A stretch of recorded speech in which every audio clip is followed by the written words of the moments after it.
हाँ जी, तो हमारा नेक्स्ट टॉपिक है इलेक्ट्रोमैग्नेटिक स्पेक्ट्रम। तो इन द लास्ट लेक्चर हमने ये पढ़ा था कि इलेक्ट्रोमैग्नेटिक रेडिएशंस क्या होती हैं। इलेक्ट्रोमैग्नेटिक रेडिएशन में मैंने आपको बताया था कि इलेक्ट्रोमैग्नेटिक रेडिएशन एक रेडिएशन है जिसके साथ इलेक्ट्रिक और मैग्नेटिक फील्ड लगा हुआ है। बट यहाँ पे वर्ड है इलेक्ट्रोमैग्नेटिक स्पेक्ट्रम।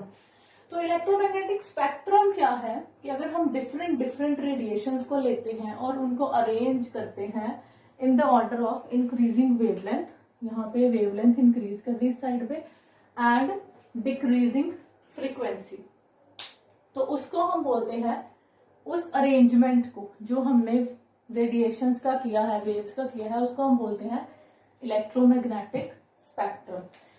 तो यहाँ पे आपने कंफ्यूज नहीं करना कि इलेक्ट्रोमैग्नेटिक वेव और इलेक्ट्रोमैग्नेटिक स्पेक्ट्रम, इसको, और स्पेक्ट्रम एक अलग चीज है। यहाँ पे मैं बात कर रही हूँ इलेक्ट्रोमैग्नेटिक स्पेक्ट्रम की। Spectrum is a different topic जो हम की नेक्स्ट लेक्चर में डिटेल में पढ़ेंगे। एब्जॉर्प्शन स्पेक्ट्रम, एमिशन स्पेक्ट्रम, वो एक डिफरेंट टॉपिक है।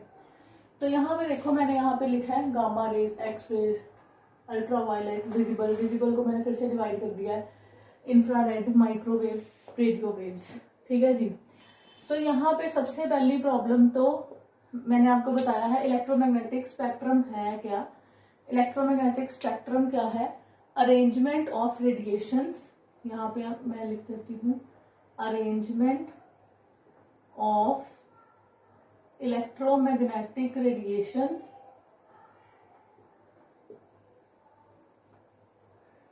In order of increasing wavelengths and decreasing frequencies और वाइस वर्सा। ठीक है जी। तो ये अरेंजमेंट जो मैंने आपको दिखाया है, इसको हम बोलते हैं electromagnetic spectrum. Arrangement of electromagnetic radiations in order of increasing wavelengths and decreasing frequencies. तो यहाँ पे सबसे पहले आपको ये चीज याद कैसे करनी है, सबसे पहली बात तो ये है। तो इसको याद करने का एक तरीका है रॉयज। रॉयज एक कास्ट है, मैंने इसको लिया है। Roy's meet in very unusual expensive, इसमें से एक्स ले लो, एक्सपेंसिव गार्डन। तो यहां से आपको याद होगा रॉयज, रॉयज से आपके पास आ जाता है रेडियो, रेडियो वेव्स। इधर से मैं लिख रही हूं मीट से आपका आ जाता है माइक्रोवेव, इन से आपका आ जाता है इंफ्रारेड, वेरी, वेरी से आपका आ जाता है विजिबल, अनयूजुअल, अनयूजुअल से आपका आ जाता है अल्ट्रावायलेट, एक्सपेंसिव से मैंने बोला एक्स लेना है, तो यहां से आपके पास आ जाता है एक्स रेस, गार्डन, गार्डन से आपका आ जाता है gamma rays. Roy's meet in very unusual expensive garden. तो यहां से आप इस तरीके से इसको आप मेमोराइज भी कर सकते हैं एक तरह से। अब नेक्स्ट है इसकी रेंज। अब देखो, आपको पता है यहाँ पे वेवलेंथ इंक्रीज हो रही है, फ्रीक्वेंसी डिक्रीज हो रही है। लास्ट लेक्चर में मैंने आपको एक रिलेशन भी कराया था। रिलेशन क्या था? फ्रीक्वेंसी और लैम्डा का। Nu is equals to C upon lambda. तो यहां से आप देखो न्यू, फ्रीक्वेंसी एंड लैम्डा दोनों इनवर्स रिलेशनशिप में है। मीन्स अगर वेवलेंथ इंक्रीज हो रही है तो फ्रीक्वेंसी तो डिक्रीज होएगी। तो यहाँ पे इधर वेवलेंथ ज्यादा है, मतलब अगर मैं ड्रॉ करूं, यहाँ पे मैं ड्रॉ नहीं कर रही हूँ, वेवलेंथ, वेवलेंथ क्या है? Distance between two crest and troughs. अगर मैं इधर वेवलेंथ ड्रॉ करूं तो डिस्टेंस क्रेस्ट और ट्रफ का ज्यादा होगा, इधर को आते आते वो कम होता जाएगा। ये हम लेटर में ड्रॉ करती हूँ। तो इसके अकॉर्डिंग मैंने इसको अरेंज किया। तो यहाँ पे लैम्डा नैनोमीटर में ली है। रेडियो वेव्स के केस में 10, देन 10⁻1, देन 10⁻0, ये 1 ही होगी, देन 10⁻1 टू 10⁻−10, और फ्रीक्वेंसी मैंने हर्ट्ज में ली है 10⁸ से 10⁻20। और visible region is the only region जिसको हम देख सकते हैं। You can't see gamma rays. Gamma rays कहाँ पे मिलती है? जब हम कोई रेडियो एक्टिव सब्सटेंस लेते हैं तो रेडियो एक्टिव सब्सटेंस जो है वो रेडिएशन समिट करता है। कौन कौन सी रेडिएशन समिट होती है आपको मैंने पहले बताया था, अल्फा, बीटा एंड गामा। तो you can't see gamma rays, X rays. X ray life में सबने कभी ना कभी तो करवाया ही होगा, तो आपको दिखती नहीं एक्सरेज, ठीक है। और मैंने आपको ये बताया भी था अल्ट्रावायलेट रेज, आपको पता नहीं है सन से अल्ट्रावायलेट रेज आ रही है। विजिबल रीजन जो है वो हमें दिखता है बस। अब विजिबल रीजन जो है वो उसकी बात हम करेंगे। तो सबसे पहले मैं आपको इंक्रीजिंग वेवलेंथ डिक्रीजिंग फ्रीक्वेंसी बता दूं। तो यहाँ पे जो वेव है, सपोज वो ऐसी है, तो यहाँ तक आते आते हमारी जो वेव है उसकी वेवलेंथ कम होती जा रही है और फ्रीक्वेंसी जो है वो बढ़ती जा रही है। यहाँ पे मैंने बोला इंक्रीजिंग वेवलेंथ, तो यहाँ पे देखो ये है आपके पास वेवलेंथ, तो यहाँ पे ये जो डिस्टेंस है, ये बहुत अच्छा नहीं बना, डिस्टेंस है जो between the crest and distance between the trough, ये ज्यादा है। यहाँ तक आते आते देखो डिस्टेंस ये कम होता जा रहा है, वेवलेंथ डिक्रीज होती जा रही है और फ्रीक्वेंसी इंक्रीज होती जा रही है। यहाँ पे फ्रीक्वेंसी बढ़ रही है। तो यहाँ पर देखो क्यों, क्योंकि ये रिलेशन है mu equal to C upon lambda, mu is inversely proportional to lambda. तो अगर हमारे पास वेवलेंथ ज्यादा रहेगी तो हमारे पास फ्रीक्वेंसी कम ही रहेगी।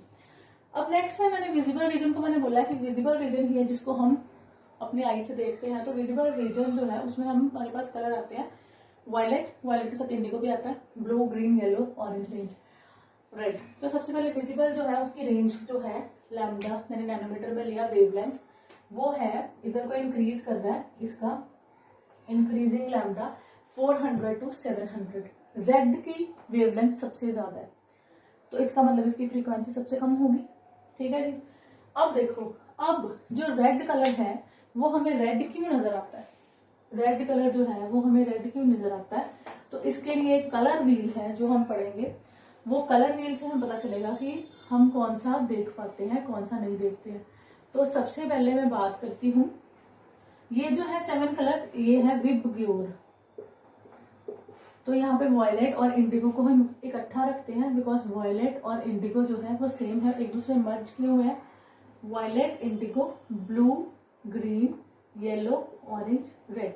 फॉर एग्जाम्पल आपको मेरा ये ड्रेस रेड दिख रहा है, जहाँ पे रेड दिख रहा है तो वो रेड क्यों नजर आ रहा है, रेड आपको इसलिए नजर आ रहा है क्योंकि रेड का ऑपोजिट देखो, ये रेड है, रेड का कॉम्प्लीमेंट्री कलर है ग्रीन, तो आपको रेड नजर आ रहा है, इसका मतलब है कि इसने ग्रीन कलर एब्जॉर्ब किया है। अगर आपको कोई चीज ब्लू नजर आ रही है तो उसका ऑपोजिट देखो, उसने ऑरेंज एब्जॉर्ब किया है। अब आप पूछोगे black, black is not a colour. Black का मतलब है कि वो कोई भी रेडिएशन एमिट नहीं कर रहा है। ब्लैक कलर का मतलब है, ब्लैक बॉडी रेडिएशन में नेक्स्ट लेक्चर में बताऊंगी कि black colour, black is not a colour. जब सारी लाइट्स ऑफ होती है हमें ब्लैक ही नजर क्यों आता है, क्योंकि कोई भी रेडिएशन एमिट नहीं हो रही होती, ठीक है जी। तो जो भी कलर हमें नजर आ रहा है वो क्यों नजर आ रहा है, क्योंकि उसका कॉम्प्लीमेंट्री कलर, उसका ऑपोजिट कलर जो है वो एब्जॉर्ब हो रहा है।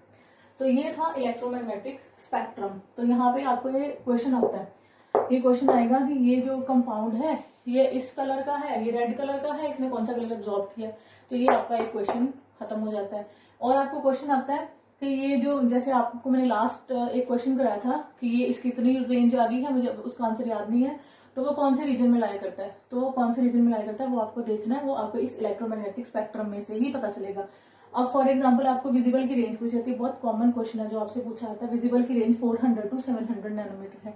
ये आपसे हमेशा पूछा जाता है कि विजिबल की रेंज कौन सी है, विजिबल स्पेक्ट्रम की रेंज कौन सी है। तो यहाँ पे हमने क्या डिस्कस किया, इलेक्ट्रोमैग्नेटिक स्पेक्ट्रम। अब यहाँ इधर से increasing wavelength, in the order of increasing wavelength और डिक्रीजिंग फ्रीक्वेंसी। तो यहाँ से मैंने इसका आपको शॉर्टकट बताया, इसको आपने कैसे याद करना है। और फिर विजिबल स्पेक्ट्रम के बारे में हमने बात करी है जो कि बहुत इंपॉर्टेंट है, इसकी रेंज और इसका कलर, कॉम्प्लीमेंट्री कलर कौन सा आता है, एब्जॉर्ब कौन सा करता है। अब नेक्स्ट आपसे क्वेश्चन पूछा जाता है, arrange in decreasing order frequency of different radiations. तो यहाँ पे मैंने आपको बताया था इधर को फ्रीक्वेंसी जो है डिक्रीज हो रही है, इसका मतलब सबसे ज्यादा फ्रीक्वेंसी गामा रेडिएशंस की होगी। गामा रेज की, then X ray, then UV, then visible, then infrared, then microwave, then radio. इसको आप वैसे ही याद करते हो, कर सकते हो, जो मैंने मानिक बताया वो सीधा लिख लो, उसके बाद एरो डाल दो। और उसके बाद इंक्रीजिंग ऑर्डर ऑफ वेवलेंथ है डिफरेंट रेडिएशंस, तो सेम इधर को वेवलेंथ इंक्रीज हो रहा है तो आपको सिर्फ एरो का साइन चेंज करना है, ठीक है।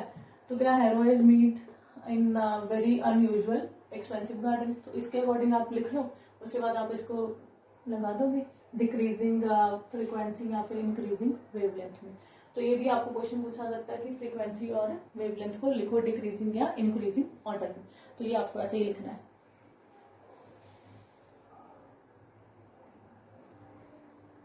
So next is Planck quantum theory.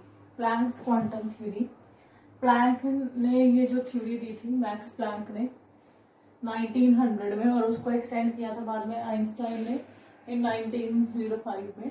तो जो प्लैंक्स क्वांटम थ्योरी है, हमने ये तो पढ़ लिया इलेक्ट्रोमैग्नेटिक रेडिएशन में कि जो रेडिएंट एनर्जी है वो कॉन्टिन्यूसली इमिट होती है, उसका वेव नेचर है। तो अब इसने बताया था पार्टिकल नेचर ऑफ रेडिएशन, मतलब कोई भी रेडिएशन है उसके पास पार्टिकल नेचर भी है। लेटर ऑन हम पढ़ेंगे dual nature. Dual means double nature, double nature means एक तो वेव नेचर है और दूसरा है पार्टिकल नेचर।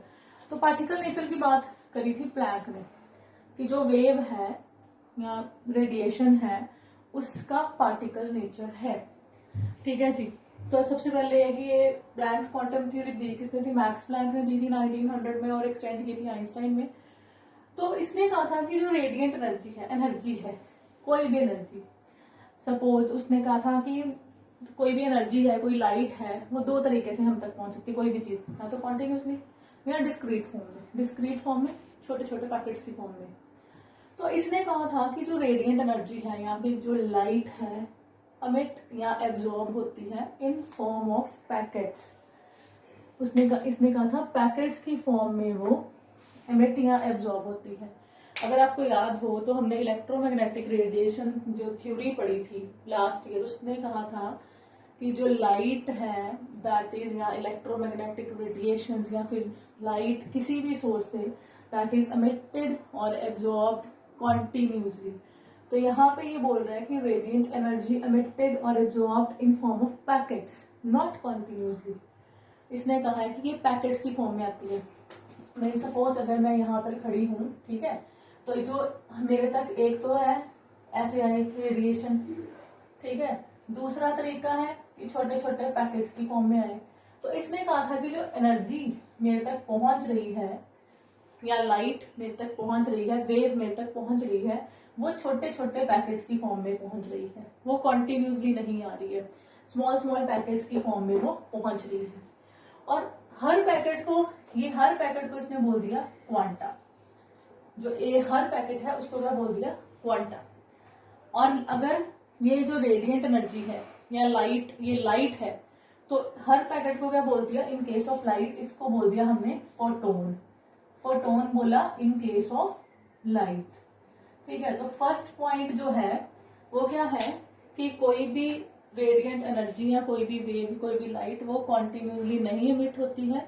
वो कैसे इमिट होती है या एब्जॉर्ब होती है? इन फॉर्म ऑफ पैकेट्स, छोटे छोटे पैकेट्स के फॉर्म में। और हर पैकेट को हम बोलते हैं क्वांटा, और लाइट के केस में उस पैकेट को बोलते हैं फोटोन। अब जो ये एनर्जी है, जो भी एनर्जी इमिट हो रही है या एब्जॉर्ब हो रही है, that is directly proportional to frequency. तो अगर मैं ये प्रोपोर्शनैलिटी साइन हटाती हूँ तो that is energy E is equals to H nu. ये प्रोपोर्शनैलिटी साइन हटाने के बाद E क्या आता है? Is equals to H nu. तो यहाँ पे E क्या है हमारे पास? E क्या है हमारे पास? एनर्जी। ठीक है, न्यू क्या है हमारे पास? फ्रीक्वेंसी। H क्या है हमारे पास? कांस्टेंट है जिसको हम बोलते हैं प्लैंक्स कांस्टेंट। और H जो है इसकी वैल्यू है 6.626 इंटू 10⁻⁻34 जूल सेकेंड। इसकी वैल्यू जो है वो ये है।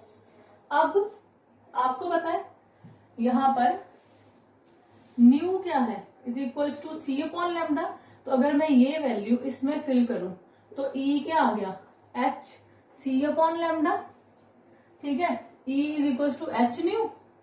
न्यू की जगह में C अपॉन लैम्डा पढ़ा हमने, वो फिल करें तो E is equals to h C upon lambda. तो यहां से आपको क्या पता चल रहा है कि energy is also inversely proportional to lambda. ये बहुत इंपॉर्टेंट रिलेशनशिप है तीनों। ठीक है, ये आपको बहुत जगह काम आएगा, ये आपको कोऑर्डिनेशन केमिस्ट्री में भी काम आएगा। Energy is inversely proportional to lambda, तो energy is inversely proportional to lambda. ये इसने बोला था कि energy of each quantum is directly proportional to frequency. अगर वो डायरेक्टली प्रोपोर्शनल है फ्रीक्वेंसी के तो ऑब्वियस सी बात है फ्रीक्वेंसी और वेवलेंथ का इनवर्स रिलेशनशिप मैं बता चुकी हूँ। तो वो एनर्जी जो है that is inversely proportional to lambda, क्योंकि एच जो है वो क्या है कांस्टेंट, सी क्या है वेलोसिटी ऑफ लाइट कांस्टेंट। ठीक है, अब नेक्स्ट पॉइंट उसने बोला था टोटल एनर्जी एमिटेड और absorb is whole number multiple of energy of each quantum. ये क्या मतलब है, इसका क्या मतलब है, इसको मैं रख कर रही हूं। इसने बोला था कि जो टोटल एनर्जी निकल रही है, टोटल एनर्जी आपके पास आ रही है, वो ये नहीं है आपके पास 1 पैकेट आ गया, 1 आएगा, 2 आएगा, 3 आएगा, 4 आएगा, 5 आएगा। ये नहीं है कि 1 आएगा, 1.2 आएगा, 1.3 आएगा। नो, टोटल एनर्जी जो निकल रही है that is whole number multiple of energy of each quantum. मतलब कि E is equal to H nu है, that is N H nu, whole number multiple है, मीन्स एन जो है वो कोई इंटीजर है, 1 2 3 कुछ भी। ठीक है, एनर्जी जो है is equal to N H nu. ठीक है जी,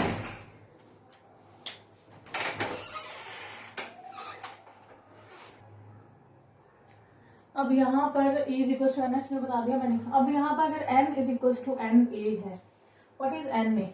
एन ए जो है हमारे पास ये है अवोगैड्रोस नंबर। अवोगैड्रोस नंबर क्या होता है 6.023 इंटू 10⁻23। तो यहाँ पे E is equal to N H nu आ गया। तो ये क्या आ जाती है, ये एनर्जी आ जाती है 1 आइंस्टाइन। तो यहाँ से हमारे पास 1 आइंस्टाइन की डेफिनेशन आ गई, energy of Avogadro number of quantum, Avogadro's number N A of quantum that is energy of 1 mole of quantum that is 1 Einstein. तो यहाँ पे आपकी कंप्लीट होती है Planck's quantum theory. Planck's quantum theory ने आपको क्या बताया था, पार्टिकल नेचर ऑफ रेडिएशन की, जो रेडिएशन है उसका क्या है पार्टिकल नेचर भी है।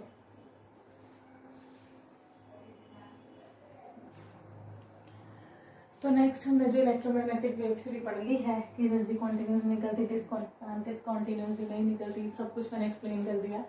अब नेक्स्ट है कि लिमिटेशंस क्या थी इलेक्ट्रोमैग्नेटिक वेव थ्योरी की, तो एक्सेप्ट नहीं हुई थी। तो इसकी लिमिटेशंस जो है उनको हम लेटर ऑन स्टडी करेंगे। सबसे पहले देख लो, can not explain black body radiation. Black body concept को इसने एक्सप्लेन ही किया था, black body radiation and photo electric effect ही हमारा नेक्स्ट लेक्चर होगा। सेकंड लेक्चर है can not explain photo electric effect, can not explain variation of heat capacity of solids with temperature, can not explain line spectra of atoms particularly that of hydrogen. तो ये जो topics हैं these are very important, इसको हम पढ़ेंगे और ये भी पढ़ेंगे कि why electromagnetic wave theory fails to explain these topics.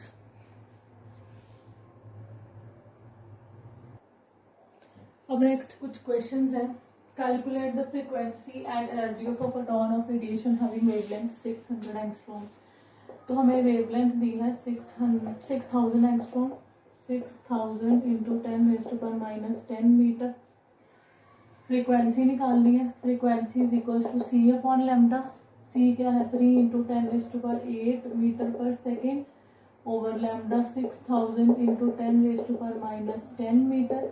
तो यहाँ से आपकी फ्रीक्वेंसी आ जाएगी। आई एक्सपेक्ट कि आपको ये सॉल्व करना आता है, बिकॉज यहाँ पे 10⁻10 है, 3 इंटू 10⁸ इंटू 10⁻10 ऊपर चला जाएगा, नीचे बच जाएगा 6000। तो यहाँ पे मीटर मीटर कट जाएगा और जो भी आंसर हमारे पास आएगा पर सेकेंड, तो इसको तुम ऐसे भी लिख सकते हो 3 इंटू 10⁻18 ओवर 6 इंटू 10⁻3। तो ये ऊपर जाएगा 3 ओवर 6 इंटू 10⁻18 -3। तो यहाँ से आपका जो भी आंसर आएगा मीटर मीटर कैंसिल हो गया, तो पर सेकेंड में आपका आंसर आएगा फ्रीक्वेंसी। ठीक है जी। नेक्स्ट आपको पूछा है energy of a photon of radiation having, energy पूछा है। तो एनर्जी का क्या फॉर्मूला है एच न्यू। तो यहाँ से आप फ्रीक्वेंसी निकाल चुके हो, फ्रीक्वेंसी आपकी आती है यहाँ पर 5 इंटू 10⁻14 पर सेकेंड। निकाल के देखना आती है, नहीं तो मुझे बताना कमेंट सेक्शन में। 5 इंटू 10⁻14 पर सेकेंड। अब आपको पता है एच क्या है, प्लैंक्स कांस्टेंट।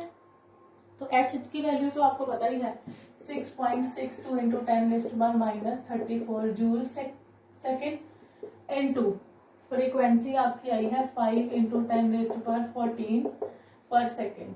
तो यहाँ पे ये सेकेंड इनवर्स कैंसिल हो गया, तो जो भी आपके पास वैल्यू आएगी एनर्जी की वो किस में आई है जूल में। तो ये आपका एक क्वेश्चन हुआ, फ्रीक्वेंसी वेवलेंथ दी थी, फ्रीक्वेंसी और एनर्जी आपको निकालना था। नेक्स्ट ये एनसीईआरटी का क्वेश्चन है, calculate the energy of a mole of photons of radiation whose frequency is this 5 × 10⁻14 hertz. अब आपको पता है, मैंने आपको लास्ट में बताया था 5 × 10⁻14 हर्ट्ज और पर सेकेंड सेम चीज है। तो आपको निकालनी है एनर्जी। सबसे पहले आप एनर्जी निकालो, is equal to H nu 6.626 × 10⁻−34 joule second into 5 × 10⁻14 पर सेकेंड।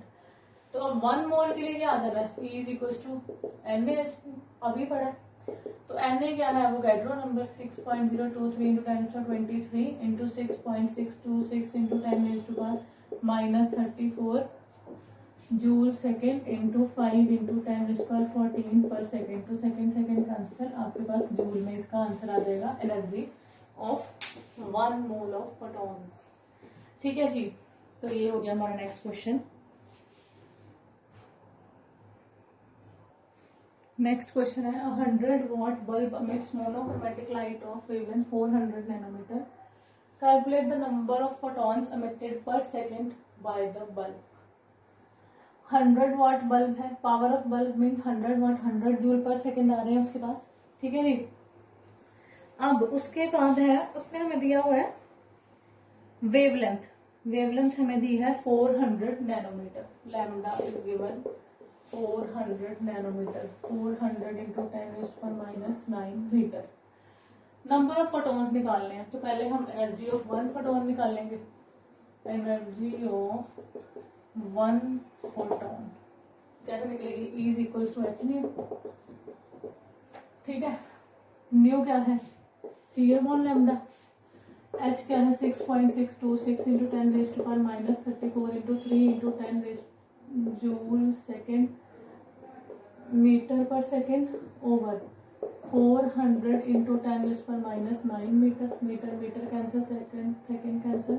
तो यहाँ से आपके पास एनर्जी आ जाएगी 1 फोटोन की। तो 1 फोटोन की आपके पास एनर्जी आती है 4.9 × 10⁻19, 4.9 × 10⁻19 जूल। अब आपके पास टोटल एनर्जी है 1 फोटोन की है, तो नंबर ऑफ फोटोन्स निकल जाएंगे। तो नंबर ऑफ फोटोन्स आपको दी थी power of bulb 100 watt means 100 joule per second. उसके बाद आपने एनर्जी 1 फोटोन की निकाल ली है। ठीक है, तो इट्स सेम लाइक आपके पास बहुत सारे पेन का प्राइसेस है और इकट्ठा प्राइस है और आपके पास एक पेन का प्राइस है, तो आपको नंबर ऑफ पेन्स निकालने। तो आपको पावर ऑफ बल्ब दिया है टोटल 100 जूल पर सेकेंड। ठीक है, उसके बाद आपको एनर्जी दी है 1 फोटोन की 4.9 × 10⁻⁻19 जूल। ठीक है, तो आपके पास नंबर ऑफ फोटोन्स जो है वो आ जाएंगे। इसको सॉल्व करके आपको पास नंबर ऑफ फोटोन्स इमिटेड आ जाएंगे। तो ये भी एनसीईआरटी का क्वेश्चन है, बहुत इजी क्वेश्चन है। ऐसे और भी क्वेश्चन आप ट्राई करो, and if you have any problem then मुझे कमेंट सेक्शन में बताओ।